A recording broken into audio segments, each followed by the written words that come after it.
Shut up. Killing like Yeah. put it lower. Lower? Melissa has your coffee, so. Yeah. Your coffee. Tell me. We're also Her live. coffee. Tell me. The flag. There? Mhm. Okay.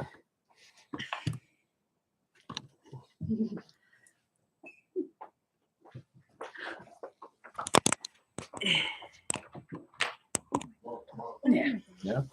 Yeah, the coaches. We're waiting on Louis. Oh, they moved it. Hold on. He's not coaching. Where your ears? I don't have any. I wasn't given any by you. I'm gonna tell my dad that. Sit, we're live. Thank you. Close the door. Thank you. Pardon our unprofessionalism, but everybody's a muppet today. Almost 2 weeks since postulation day. We've been all over. Clearly, we're falling apart. No. We're tired, but we're still fighting. Still kicking. Mm-hmm. I'll be back with you. So, welcome everyone, and this is episode 10 actually. So, yay! We made it 10 episodes of the live stream. You know how long it took us to get here? It took us time. Same number of candidates we have. So today, we're joined by Ludi and I were here last time, and now we're joined by the lovely Rosalinda, our number 8 candidate on the PFP slate, and it's mostly just there's a couple things we got to touch base on. The main one being coffee. Do you drink coffee? Yes, I drink coffee. So why didn't you ask for a cup? No, it's only in the morning. Once a day, black, and we good to go. I think she just pointed out the fact that it is 5 p.m. Yeah. And we just had our cup of coffee, babe. But you know, Not late. in some cultures, it's fine to drink coffee whenever, as I've explained before on this here podcast. But yes, Rosalinda is one of the new PFP candidates, and joining us as, you know, one more person interested and really passionate about education. So you want to talk a bit about, you know, why are you so passionate about education? Not just because you're a teacher, because you have a lot of teachers who don't have a passion for it. Yeah, because it's a struggle. We have a lot of decision makers that are not in education and just come down with all kind of rules. So it's very difficult for them, for us, make them not be passionate. So it starts there. Yeah. Are you going to be tuning in tomorrow? Because Parliament actually has a question hour tomorrow morning that is with the Minister of Education about the special needs education policy, which I understand was just sent as a draft, I think, because I don't know if it's been published as yet. That's not published Yeah. because he was still looking for information to finalize it. So This is the policy we've been years, yes. asking about for I've okay. read, what, 2 years now? That's perfect. Yeah. Um, so far on the last, this week we actually kicked off our manifesto videos. You know, they've gotten some pretty good feedback, mainly because people don't like to read. You know, you have those people that are always going to want to touch something, see something in print. But for those who prefer the audio-visual way of consuming information, you can check out our YouTube and our Instagram, all our social media, and the manifesto videos are actually posted there. I think my introduction video is live, and Ludi and Patrice explaining our tax reform items are live.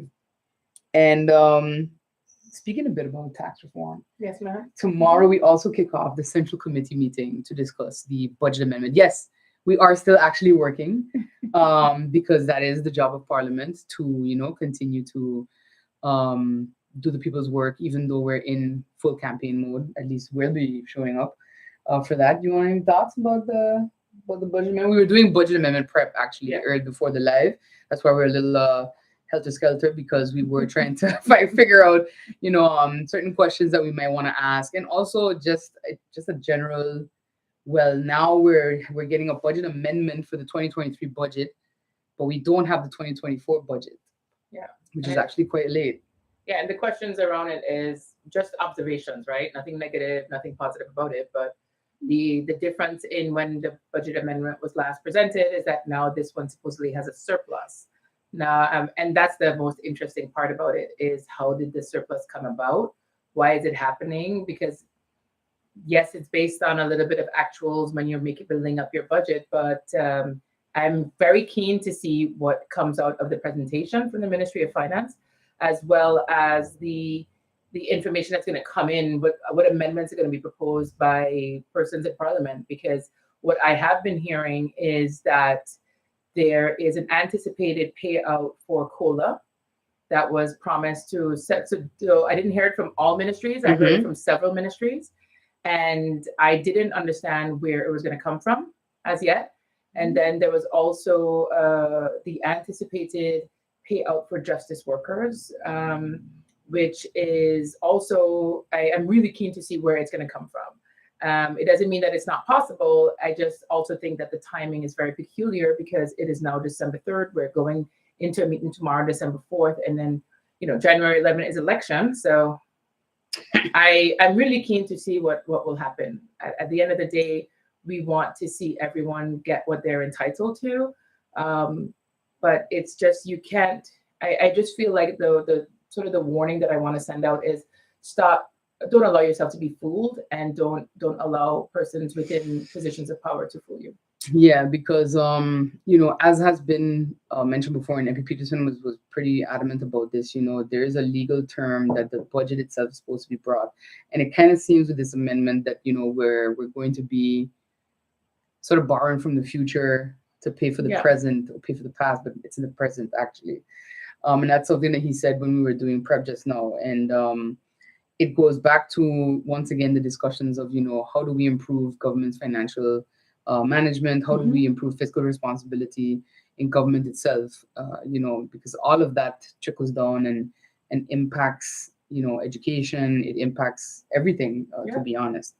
So that's definitely something that I think we need to pay close attention to. So we start that central committee meeting at 10 tomorrow, and then actually we adjourn, and then we have I think a voting bureau meeting. Correct. To ratify the lists. Yeah, to make everything correct. From postulation day. There were a few, so just to explain, because someone was asking me that question today. So on postulation day, we hand in the list, and then the voting bureau has to check it over if there are any discrepancies, etc. And then tomorrow is the day where the list is final. So that's it. So you had until Thursday, I think, or Friday, to fix any discrepancies you may have had as a party. We had like minor ones. I think your name, the D had to be lowercase and it was uppercase. Ooh, which is, it sounds silly, but when you think about, especially for certain last names, how there's so many different spellings, especially not with the Weever so much, but like if you had like a Arundel, there are like 5 variations of that name. Yeah. So I get that the strictness comes from that. So that had to be rectified, and then tomorrow voting bureau will be basically explaining, if the lists are final. And then tomorrow, that's what you have. And then Thursday is actually color day, where parties get to submit a letter designating what their color is going to be for the time. I've had people ask me like, so what are you guys' color? Is it white? Is it black? Is it gold? I'm like, it's gold. It's gold, but it goes with everything. So that's why it's the gold standard. Further to that, we had, let me see, I have my little notes. There was an article that Marvio put out that I kind of want to touch on in this podcast, because people may feel I get the feedback sometimes that PFP talks about things that are not impactful, or that, oh, why is it such a big deal, and stuff like that. And I think it's frustrating to me to hear that feedback, because that means that people don't really see how things kind of connect. Marvio put out a press release where he talked about the fact that you have certain candidates who have maybe donated to sports teams, youth sports teams, and then put their name, their political logo basically, on the jerseys of the players, the youth players. Marvio was president of Soliga Youth Basketball. He's transferred his powers to the vice president, specifically because he's a candidate and he doesn't want to politicize, sports. But you see a lot of that happening around, especially election time, where everybody's taking pictures with sports teams. Either they gave them food or they gave them uniforms or whatever. But I want to touch a bit on what he maybe didn't go in depth on in the press release, which is we always say, oh, Curacao has XYZ baseball players, or the Virgin Islands has XYZ professional basketball players. You have some that are right now at collegiate level. And now at the WNBA level, actually, not even collegiate anymore. So a part of what the impact of politicizing youth athletes does is it messes with their eligibility. If you didn't go to school in the States, or if you don't actually know how, especially US-based and even European-based youth programs work with sports, there's eligibility requirements. You can't be seen to have been making money playing basketball while you were a youth athlete. You can't have been involved in any political propaganda or anything like that while you were a youth athlete. And I think that's where, especially Marvio's passion for that comes from, because he was, at one point he also played basketball for FAMU, but he could have never done that if his youth career had not had the discipline in it to not, engage in these practices that are actually pretty illegal. Like it really does mess with your eligibility. So if we keep saying that we want to send kids away on scholarships, that impacts your scholarship prospects. Yeah, you wouldn't be considered anymore at all. Yeah, You would be disqualified. exactly. Yeah. So you would be disqualified. You might lose your opportunity at the scholarship, or you might have to, redshirt your first year. It's a whole lot of things that can happen to you. And I do know that there's some organizations that try to use the argument that, well, the NCAA now is looking at, how can players be eligible to make money because their schools have made money off of their names, but they've not been able to make money. But even that has rules attached to it. So if you start from now at this young age already, messing with their prospects, then I have to wonder, do you actually care about sports, or are you just using them as a campaign tool? And I think that's where the issue pops up. It's using because they don't care about their future. Yeah, and I understand that. And I guess as a teacher too, you see a lot of that, especially around campaign time, pop up. Yes, I do, because let's take it back to the cola. It wasn't a discussion 2 years ago. When it was discussed with the ministers, I'll put the S because I'm not going to pinpoint them. When it was discussed before, I was like, oh, we don't have money. We can't discuss that. And then this year, only because election is right there, I'll say that as is, because that's what it is. Yeah. Only because it's an election year is now they're discussing being able to pay COLA. Yeah. Where it's coming from? Well, that's what we're trying to kind of identify with this budget amendment, because there are some claims in it about there was an increase in fees and concessions and They said that there was an additional, I believe it was additional 11 million collected in the first quarter or first half of the year. So they collected more than they anticipated in revenues. Now, if I tell you that, you have nothing to compare it to. So by me saying we collected more money than we anticipated, but my question would be in relation to what? In comparison to what? Is it more, we collected more because we collected a lot less because we were closed down during the last 3 years because of COVID and we were trying to build back up and open back up? So you have to give information in context so that you don't mislead people when you state something like that. Right. So all of a sudden we have an additional 11 million available and you're going to tell me, well, we're going to use that now to pay COLA. But again, I just need to get I need to get more information so that I can feel comfortable with it. Yeah. It's not about not wanting to pay it out, but you want to know that it's something realistic and it's also sustainable. And that if we pay it out, then we're okay still to continue paying our regular monthly salaries. Yeah. So it's a lot of stuff. And I am actually I'm really, really curious to see that what is going to be presented this week is the truth. That's what I want to see. True. Yeah, the truth. Yeah, and I think you'll have your chance to ask that tomorrow, because we have like I said, the meeting starts at 10 and we have the voting bureau and then we come back to that central committee meeting. So I guess the intention is to have the minister go with questions received in the first hour and then come back, I guess, with answers, which Yeah. we hope is actually going to be the case. So yeah, that's everybody's on Muppet time today. It's a festive season. Yeah. Yes. Any plans for Christmas? Just family, food, I'll be by being merry. 2 o'clock. You're all welcome. Mhm. That's Careful. exactly it. And I'm hoping that I'm really hoping that this amendment is also not, aside from the COLA being used for civil servants, that we're not once again using the justice workers, because I think we all remember what happened in 2019, where it was a very rush a couple weeks. Honestly, I feel like it was around the same time, Mhm.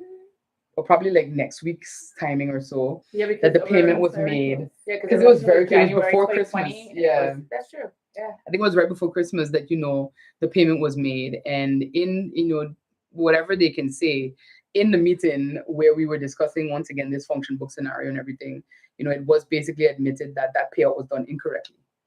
And I'm really hoping that it's not going to be a repeat, that we don't rush this amendment just to be able to somehow pull money from wherever, because there's also a tendency of doing that in government. I think anyone who knows someone who's been in government, even you, when you were minister, sometimes when a post is not spent, they start hauling from wherever they can kind of Oh yeah, reshuffling. Yeah, to spend somewhere else. reshuffling to But something. you know what I love about you, Melissa? You are so diplomatic. It is unbelievable. You are so diplomatic, and it's just it's a lovely trait. Yeah, But we could just call it as it is. They literally did something, a convenient payout, in order to legalize that way of vote buying on a government level. And it worked well. right. Mhm. So I know I'm not trying to be funny. No, I'm just no, saying that I that's know. how it looks. And No, I know and that's but it goes back to what I've been saying with you all, and you all have been saying the same thing in our interviews that we've had, that if you are happy with how things have been going in the past 4 years, you have had the call of justice workers to get their back pay, right? You've had the call of teachers to get their COLA, Yeah. call of various civil servants across the ministries to get their COLA. And you have been stringing them along pretty much the entire 4 years and saying, impossible, impossible, we have this reason, this reason, this reason. And then all of a sudden in the last month, you're going to find it. I kind of felt like you were punishing me. That's torture. yeah, That's a form of torture. yeah, So if this is going to happen, I'm happy for the persons on the receiving end of it, because you are entitled to what you are worth and your pay that has been agreed upon. But then again, it's really a shameful way of doing it. Yeah. And that's the way that I can say it. It's very shameful to string people along if that's how it happens. And I appreciate you for your diplomacy. I mean, I try. But I do. I appreciate you. But again, I think it's Rosalinda that said it. Like, don't fool us. What was the saying that you had in the interview? Like, stop fooling us. Like, stop lying to Stop us. lying. And Stop lying. yeah, Yeah, I don't have the diplomatic words like Melissa. it but may stop lying. it may rub off soon. no, it will. It will. There's a time and place for everything. But at one point, you just gotta kind of call it what it is. Yeah, no, I agree, and I'm that's really scared that happens this time around. But I think that people learned from last time what they're, happened. they're paying attention. I think Yeah. they're really paying attention this year, because it's like, so why that couldn't happen earlier? Yeah. Why are you sitting there for 3.5 years doing nothing? Yeah. How all of a sudden you could do so much things in this Because- short time? Pension payout, Yeah. COLA payout, education policy, everything just back to back. That is the behavior that you should pay attention to, because that's what you're gonna get. Yeah. Right? People, it's very sort of hard to change unless we're gonna go through a whole change management procedure. But I think that is definitely a preview in what to expect from the same people being there again if they Right. had the opportunity to be there. right, Which is why wake up. right. Campaign trail, how's it going so far? Your first time? It's the first time. I feel like I'm not going as hard as I can. So Yeah. this week, you'll see me outside. So be looking out for me and us. And we got Yeah. flyers. We're not going So- out. We as did, one. yeah. And Yeah. Tuesday we have our town hall for Soccer Garden. Actually, it's gonna be at our Soccer Garden HQ. So definitely would like to see everyone come out there. Last time we kind of you struggle to find spots to have things for the districts that don't have community centers, And especially because like this time around, the schools have kind of said, we're not allowing political events, even if you pay for it. Like, and the sports facilities are also allegedly off limits. At least that's what NSI said at the beginning of the campaign season. So I think you just had to put that there, didn't you? yeah, no, I did. And I was calling you diplomatic. I did, but definitely Tuesday now at least we have, and that's why people keep saying, well, why two HQs, etc. Well, this is why. We've had 2 happy hours now that have been pretty cool. And I do invite everyone to pass by for those as well on Fridays. But Tuesday, our town hall is going to be at our Soccer Garden HQ. All 10 candidates will be there. You can come out and meet us, talk to us about the manifesto. More of those videos will also be releasing this week, I believe, because it's really getting down to the wire, and I'm hoping that persons are a lot of manifestos that I'm seeing are looking very similar to what we wrote in 2019 and what we've also written this time around. You did share it publicly online, so Sure did.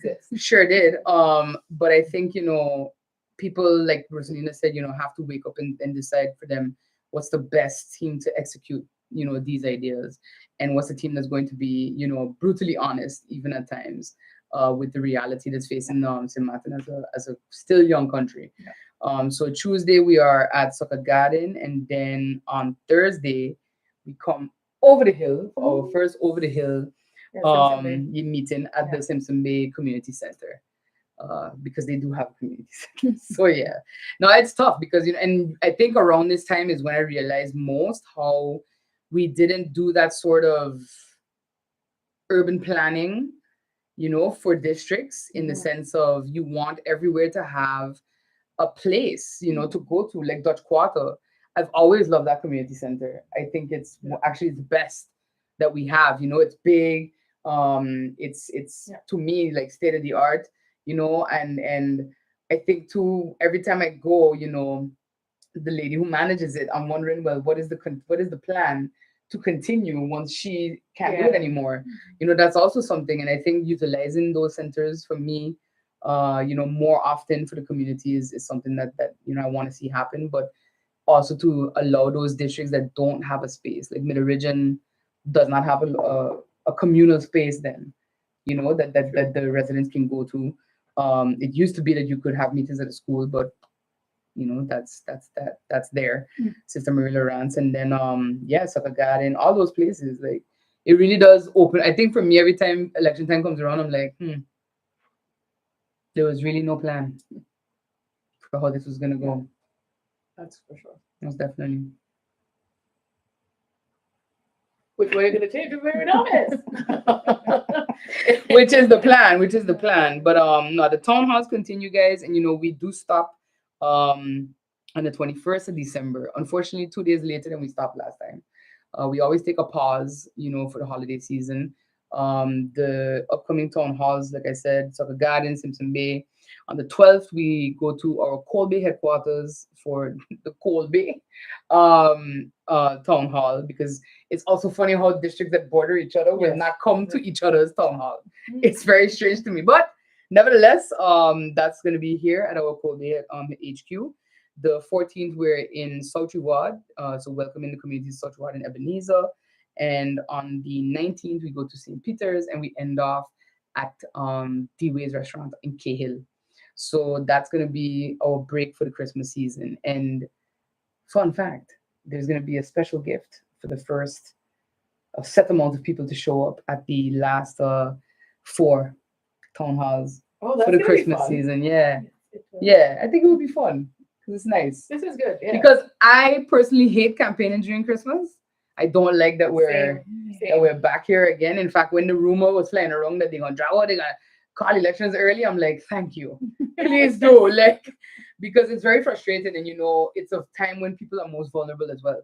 But it's just that it just takes away from the time that you can be spending with family and friends or doing things in the community. I mean, the whole month of December is already busy regardless. So let's say even from end of November up until, I would say, second week in January, because everyone wants to do events. So they end up doing New Year's events because everything is so occupied. Yes. And that's the frustrating part for me, is that knowing our way of celebrating Christmas here, the traditional way of guava berry, going to every family member, not every day, guava tarts, coconut tarts, all the food, and especially of the season, that of the time of the season that comes with it. You don't really have time to do anything if you're campaigning. Yeah. And if you do have time to do it, that means you're losing time from being able to canvass neighborhoods and going to talk to people, especially for such an important election. Yeah.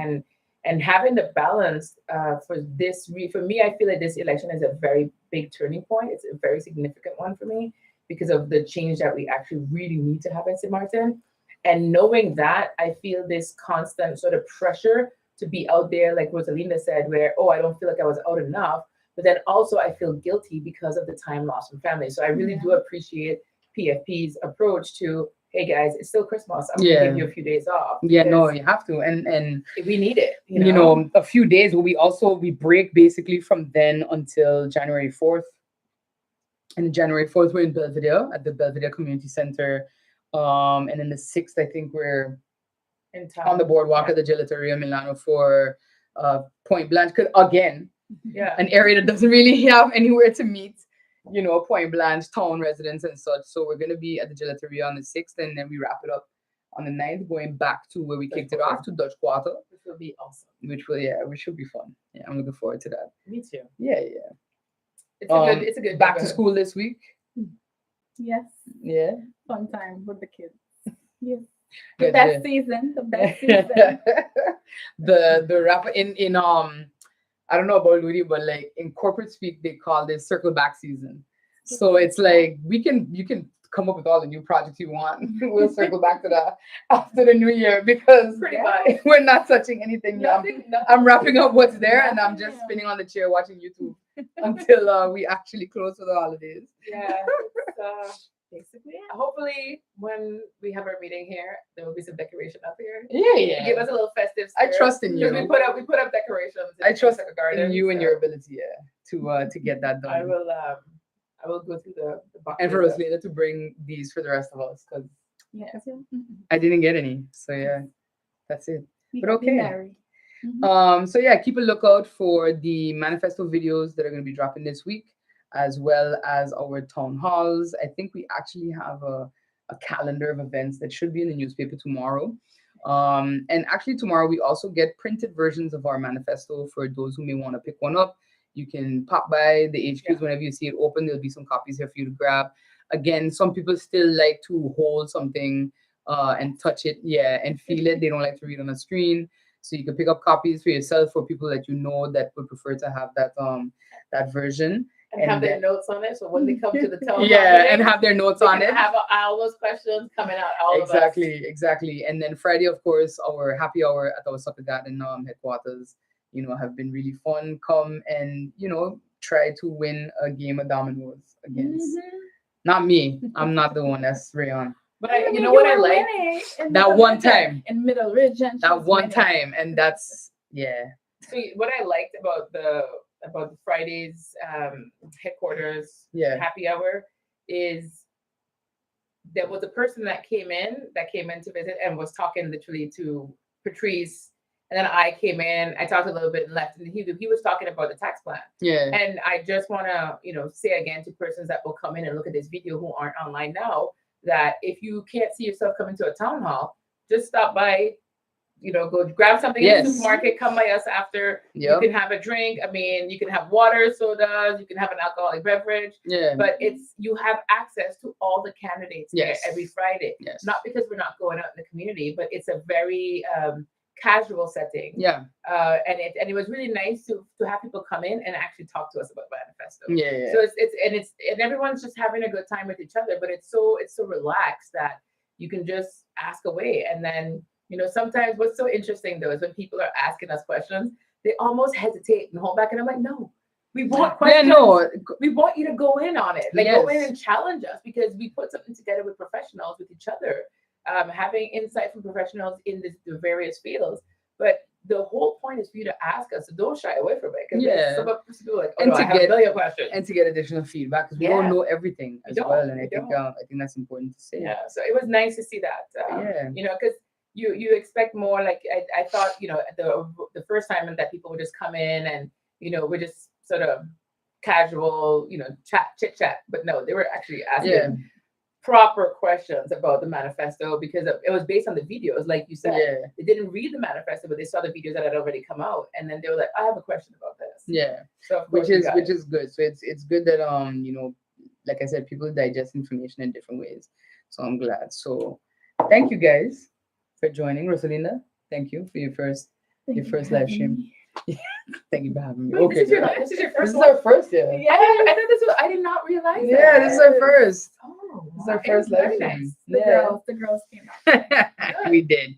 So yes, check out all our social media for update on our calendar of events that should be dropping tomorrow. And yes, again, come out. You're always welcome to contact any one of our social media pages, the parties and ours if you happen to have us or know us.